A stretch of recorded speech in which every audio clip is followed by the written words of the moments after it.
Celta recuperou o sorriso e o camiño cara a primeira, o das vitorias. A súa superioridade auguraba unha tarde plácida, aló cando os 2 minutos David Rodríguez poñíaos por diante no marcador.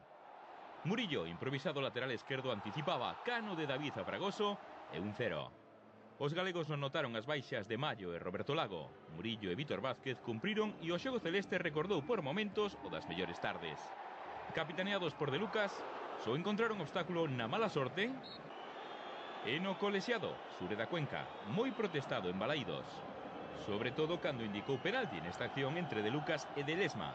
Os celestes pedían falta do albaceteño. O penalti transformouno a Bengózar. Castigo excesivo para uns, premio injusto para outros. Niso debía pensar Paco Herrera. Balaídos despediu o árbitro con asubíos, mais a volta do intermedio continuou o seu. Golpe de Tarantino a David, cartón pro celeste. Por cousas así, escoitou o que escoitou o árbitro. Por cousas así que ceuse o partido e o segundo adestrador do Celta e de Lesma acabaron na caseta antes de tempo. A segunda amarela do xogador por esta entrada tras Orras.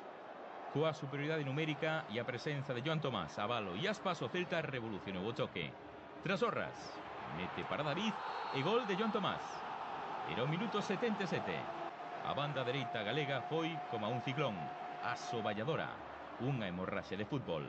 Ali naceu tamén o terceiro, un gran servicio de Aspas que só tivo que colocar tras Orras. Obxectivo cumprido. 6 xornadas despois, o Celta volveu gañar un partido. Vitoria de tranquilidade, de confianza, que o deixa a 2 puntos da segunda praza do ascenso directo.